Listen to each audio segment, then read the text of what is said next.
नमस्ते, अभिवादन आपका इनोसेंट इन्वेस्टर के इस नए वीडियो में आपके लिए डिस्क्लेमर, उसके बाद यस बैंक की बात करेंगे। और आज जो बात करेंगे वो बहुत ही ज़्यादा ज़रूरी है। आज हम बात करेंगे कि क्या यस बैंक एक मल्टी बैगर स्टॉक आगे चलकर बन सकता है, और अगर बन सकता है तो क्या सिनारियो होगा, अगर नहीं बन सकता तो क्या सिनारियो होगा। आगे बढ़ने से पहले एक चीज़ मैं आपसे कहना चाहूँगा, अगर आपके पास यस बैंक के स्टॉक हैं तो अपने दिमाग से निकाल दीजिए कि वो हैं। बिल्कुल रेशनल माइंड से सुनना है आपको, मतलब किसी का साइड नहीं लेना है, ना निगेटिव साइड आपको जाना है ना पॉजिटिव साइड जाना है। बिल्कुल पैनी नज़र बनाकर रखिएगा, मैं जो बात कह रहा हूँ उस पर थोड़ा ध्यान से सुनिएगा।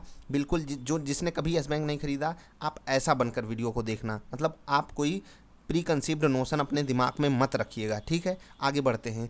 अब आज का रेट थोड़ा सा डिफाइन करेंगे। 14 रुपये 70 पैसे पर क्लोजिंग हुई है, 2-2.5% के आसपास ऊपर है। यहाँ से आप सारा आंकड़ा देख सकते हो, ठीक। अब हम आते हैं वापस यस बैंक पर।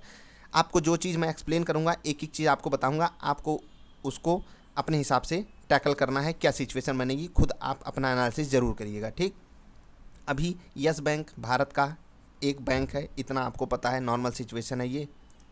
बिजनेस इनको भारत में करना है। कौन सा बिजनेस करना है? बैंकिंग बिजनेस करना है, ठीक है। आपको ये भी पता है इंडिया में किस तरीके का बिजनेस होता है, वो भी आपको पता है कि कोई ऐसा भी है जो 10,000 का लोन लेता है। सच्चाई है भाई, 10,000 का भी लोन लिया जाता है इंडिया में। 10 करोड़, 100 करोड़, 1,000 करोड़, 10,000 करोड़, 1,00,000 करोड़ के भी लोन लिए जाते हैं, ठीक है।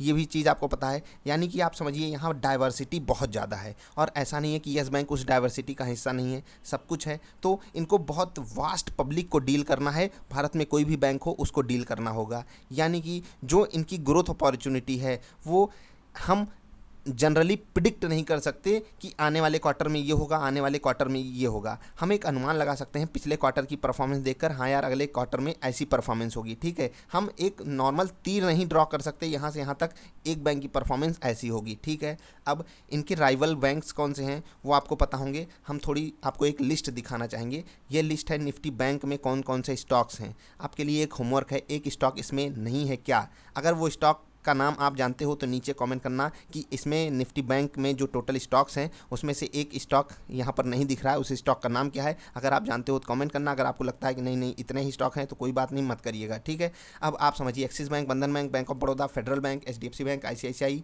बाकी आप नाम देख लीजिए। ये सारे बैंक हैं निफ्टी बैंक में। यानी कि निफ्टी बैंक इंडाइसिस जो है ये उसको डिलीवर करते हैं, और निफ्टी में जो लोग ऑफिशियल्स हैं वो ये मानते हैं कि ये जो बैंक्स हैं ये इनका जो ट्रेडिंग पैटर्न है वो ज़्यादा बेटर है, ठीक है। इनका ट्रेडिंग पैटर्न ज़्यादा बेटर है, इसीलिए इनको निफ्टी बैंक में जगह मिली है। ट्रेडिंग पैटर्न ज़्यादा बेटर है, इसका मतलब है कि इसमें जो मूव आता है वो बहुत ही ऐसा मूव नहीं होता है कि जो संभाला ना जा सके, जो भी लोग ट्रेडिंग या इन्वेस्टमेंट कर रहे हैं। अब ट्रेडिंग और इन्वेस्टमेंट से सीधा मतलब ये है कि बहुत वाइल्ड मोमेंटम इन स्टॉक्स में नहीं आता है। यहाँ पर यस बैंक का नाम नहीं है, सिंपली यस बैंक का नाम नहीं है। अब यस बैंक का नाम क्यों नहीं है वो आपको पता होगा। पिछले दिनों उसमें कितना भारी भयंकर वॉल्यूम आया था, कितना भारी भारी भयंकर मूव आया था। अब सिंपल जनरल बिजनेस पे आते हैं वापस इनके। आप एक सेंस ये भी मान लीजिए कि जो भी अभी पॉजिटिव न्यूज़ यस बैंक को लेकर चल रही है, क्या इनके बिजनेस में उसका कोई कोर इम्पैक्ट आ रहा है? इनके कोर बिजनेस में कोई ऐसा इम्पैक्ट आ रहा है कि इनके बिजनेस को चार चांद लग गया? चाहे एलआईसी इनका स्टेक खरीदे। स्टेक खरीदना मतलब कंपनी में हिस्सेदारी लेना। इसका मतलब क्या है कि उस कंपनी को इस कंपनी में भरोसा हुआ है इसलिए ले रही है। और भरोसा हमेशा हमारे और आपके जैसे नहीं होता है कि वो 4 गुना 8 गुना का रिटर्न चाहिए। एलआईसी अगर 15% भी किसी स्टॉक से कमा लेगी, उसमें भी वो पैसा लगाती है। वो तो ऐसे भी स्टॉक में लगाती है जहां उसको नेगेटिव रिटर्न मिलते हैं, वो कुछ 10 साल 15 साल बाद का सोचती है, ठीक है। ये चीज़ आप जाने दीजिए। मतलब कोर बिजनेस में कोई असर नहीं पड़ा एलआईसी की न्यूज़ से। जो ब्रोकरेज अपग्रेड्स दिए, ठीक है, ब्रोकर अपग्रेड दिए, जो रेटिंग एजेंसियां इनको इनकी रेटिंग इंप्रूव की, उससे भी इनके कोर बिजनेस में इम्पैक्ट नहीं पड़ेगा, ठीक है। ये भी आप जानते हैं। जो इन्होंने पीछे कारनामे किए, कारनामे मतलब चाहे दिवालिया होने वाला कारनामा हो, उससे इनका मतलब रेटिंग ऐसी तैसी हो गई थी। उसके बाद जो इनको सस्टेन कराया प्रशांत कुमार जी ने, पैसा उठा लिया इन्होंने, सारे सरकार की बैकिंग मिल गई, सारे बैंकों की बैकिंग मिल गई। सब चीज़ को देखते हुए कई रेटिंग एजेंसीज ने इनकी रेटिंग को अपग्रेड किया। अब यस बैंक यहाँ से परफॉर्मेंस ठीक ठाक दे सकता है, इसलिए रेटिंग अपग्रेड आया है। इसलिए अब ये सस्ते रेट पे बाज़ार से और पैसा उठा सकते हैं, जिसको डेट मीडियम कहा जाता है, ठीक। ये भी आप समझ गए। अब थोड़ा और आगे चलते हैं, सिचुएशन को थोड़ा आगे लेकर चलते हैं, ठीक। अब आप हमको बताइए कि जब कोई स्टॉक मल्टी बैगर बनता है उसके पास कोई एक ऐसी चीज़ होती है जो औरों के पास नहीं होती है, यानी कि उस स्टॉक की डिमांड बहुत ज़्यादा होती है। आज आपकी कोई बाज़ार में आया घुसा, ठीक है, बाज़ार में आया और बोला भैया मुझे एक बैंकिंग स्टॉक दिला दो। मैंने आपको पहले भी बोला है कि आपको ये नोशन नहीं रखना, प्री कंसीव नोशन नहीं रखना है कि आपके पास यस बैंक है, या फिर आप ऐसा किसी को गलत सलाह नहीं देने वाले हो। बिल्कुल सिंपल रेशनल माइंड से सोचिएगा। कोई आपसे बोला भैया मुझे एक बैंकिंग स्टॉक दिला दो, मुझे जनरल नॉर्मल रिटर्न चाहिए, तो आप उसको क्या बोलोगे? आप उसको पहले तो निफ्टी बैंक में जो स्टॉक्स हैं इनमें से कोई एक चूज़ करोगे, या फिर जो ब्लू चिप स्टॉक्स हैं इनमें से, मतलब इनमें से भी जो ब्लू चिप हैं वो चूज़ करोगे, या आप यस बैंक दोगे? आप खुद मतलब अपना क्राइटेरिया बताइएगा। मैं पर्सनली अगर मुझसे कोई पूछेगा तो मैं इस ग्रुप में पहले उसका रिस्क पूछूंगा कि आप ब्लू चिप में जाना चाहते हो, मिड कैप बैंक में जाना चाहते हो, या स्मॉल कैप में जाना चाहते हो। ब्लू चिप पूछेगा, मैं उसको Kotak Mahindra bank, ICICI bank या एचडीएफसी बैंक दिला दूंगा। थोड़ा छोटा पूछेगा मैं उसको बंधन बैंक दिला दूंगा, और छोटा पूछेगा तो मैं उसको और भी अन्य बैंक हैं वो दिला दूंगा। ठीक है, अब ये हो गई जनरल टेंडेंसी। ठीक है, मैं ये बैंक्स मैं उसको क्यों दिलाऊंगा इस बाज़ार में?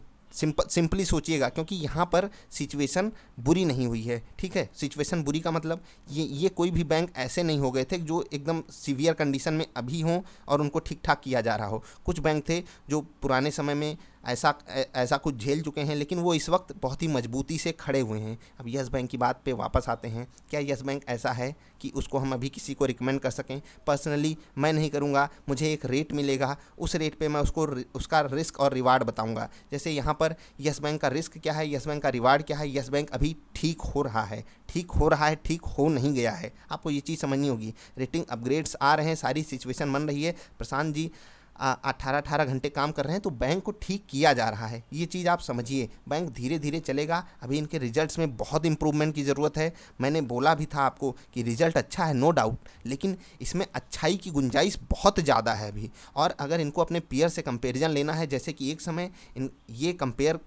इसको कंपेयर किया जाता था, इंडसइंड बैंक को कंपेयर किया जाता था किससे? कोटक महिंद्रा बैंक से, एचडीएफसी बैंक से। तो उस सिचुएशन में पहुंचने के लिए इनको बहुत मेहनत करनी है। कोर बिजनेस के लेवल पे, स्टॉक के लेवल पे कुछ भी स्पेकुलेशन हो सकता है। मैं स्टॉक के लेवल की बात नहीं कर रहा हूं। अब आप सोचिए, क्या इनका बिजनेस ऐसा है कि आने वाले 3 महीने 6 महीने में इनके यहाँ खाते डबल हो जाएंगे? अगर आपको ऐसा लगता है तो आपको बिल्कुल सोचना चाहिए कि यस बैंक बहुत ही छोटे टाइम फ्रेम में मल्टी बैगर बनेगा। पहली सिचुएशन। क्या इनकी जो प्रॉफिटेबिलिटी है, यानी कि जो ये लोन देते हैं उसका रेट ये बहुत तेज़ी से फ्लक्चुएट करा सकते हैं? नहीं करा सकते। तो आपके लिए देखिए, जब नहीं करा सकते तो ये मल्टी बैगर बहुत छोटे टाइम फ्रेम में नहीं बनेगा। अब मेरे लिए मल्टी बैगर का रिटर्न क्या होता है वो मैं आपको एक्सप्लेन करता हूँ। मेरे लिए अगर कोई बैंकिंग स्टॉक जिस पे मैं ट्रस्ट कर सकता हूँ, ठीक है, जिसके प्रमोटर पे मैं ट्रस्ट कर सकता हूँ, जिसमें मुझे मतलब डाउन साइड रिस्क कम दिखाई देता है, अगर वो 20 से 25% का सालाना रिटर्न देता है, वो मेरे लिए one of the best stock in the banking sector होता है। तो इस हिसाब से ये मेरे लिए क्या है, एक मल्टी बैगर स्टॉक है, क्योंकि ये हर 4 साल में आपके पैसे डबल करने की क्षमता रखता है। ठीक, अब अगर आपके पास 4 साल का टाइम हो तो आप इसको मल्टी बैगर समझ सकते हो। अगर आप ये समझते हो, दूसरी कंडीशन मैं आपको समझा रहा हूँ, अगर आप ये समझते हो कि ये हर 3 महीने 6 महीने में अपने यहाँ खाते डबल कर लेंगे, तो आप सोच सकते हो कि ये बैंक हर 1 डेढ़ 2 साल में डबल हो सकता है। अगर आप सोचते हो कि ये ब्याज जो है वो 8 के बदले 15% कमा सकते हैं, जहां अन्य बैंक भी हैं, ये भी समझिएगा। आप कंपटीशन समझिएगा। मैं एकदम रेशनल माइंड से आपको सोचने की बात बोल रहा हूँ। अगर आपको लगता है ये ऐसा कर सकते हैं, अपने प्रॉफिट को यहाँ से डबल इस तरीके से कर सकते हैं, तो आप बिल्कुल इसको ये मान सकते हो यहाँ से ये डबल रिटर्न दे सकता है। चार्ट का एनालिसिस मैंने पहले भी दिया हुआ है कि चार्ट पर इनको भयंकर रेजिस्टेंस का सामना क्यों करना पड़ेगा, क्यों नंबर ऑफ़ शेयर्स की संख्या जब अभी 3 साल बाद जब आएंगे और भी शेयर्स, अभी जो ज़्यादा शेयर्स अलॉट हुए हैं वो ये सब जब ट्रेड कर रहे हैं, जनरल पब्लिक की टेंडेंसी क्या होती है स्टॉक को लेकर, ये सारी चीज़ें भी मैटर करती हैं। और क्या सिचुएशन मैटर करेगी वो आप अपने हिसाब से समझिएगा। अब एकदम बुरी से बुरी चीज़ क्या हो सकती है यस बैंक के लिए, वो होगी कोरोना क्राइसिस और एनपीए। ठीक है, मोराटोरियम पीरियड का अभी जस्टिफिकेशन सरकार देगी, उसको आप अलग छोड़िए।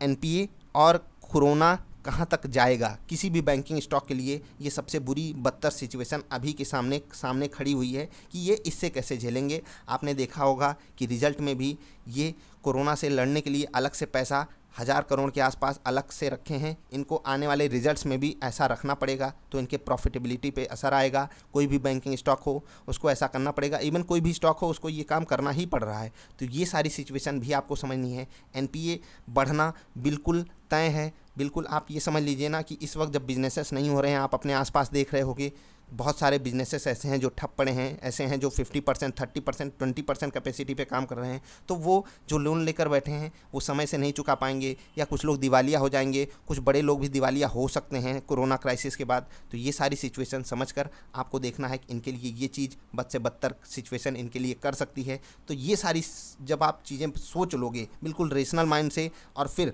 आपके पास जब स्टॉक है उस पर नज़र दौड़ाओगे, तब आपको लगेगा कि अगर यस बैंक यहाँ से मुझे 15 से 25% के बीच का रिटर्न साल भर में देता है तो आप खुश, मैं खुश।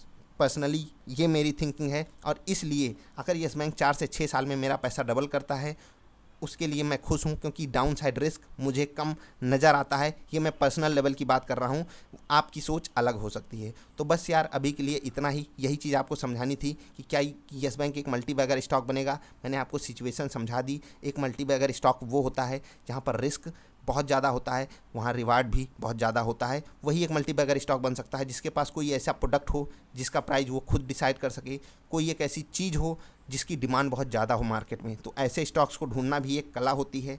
वो स्टॉक्स के नंबर ऑफ़ शेयर्स भी बाज़ार में कम ट्रेड होते हैं। तो ये सारी सिचुएशन ओवरऑल होती है। तो बस यार आई होप मैं आपको चीज़ें क्लियर कर पाया हूँगा। अगर कर पाया तो आपसे एक लाइक की उम्मीद है। मेहनत लगती है वीडियो बनाने में, तो सब्सक्राइब करोगे तो मुझे अच्छा फील होता है। अगर वीडियो नहीं अच्छी लगी दिल से तो डिसलाइक करना आपके हाथ में है, बिल्कुल कीजिएगा। नीचे कारण बताइएगा कि आप क्या सोचते हो, सिचुएशन पे कैसी बनेगी यस बैंक के लिए। सारी चीज़ें आपको करना ज़रूर है। मिलेंगे फिर से किसी अच्छी वाली वीडियोज़ में, तब तक के लिए हंसते खेलते रहिए यार। वीडियो देखने के लिए आपका बहुत बहुत आभार, धन्यवाद।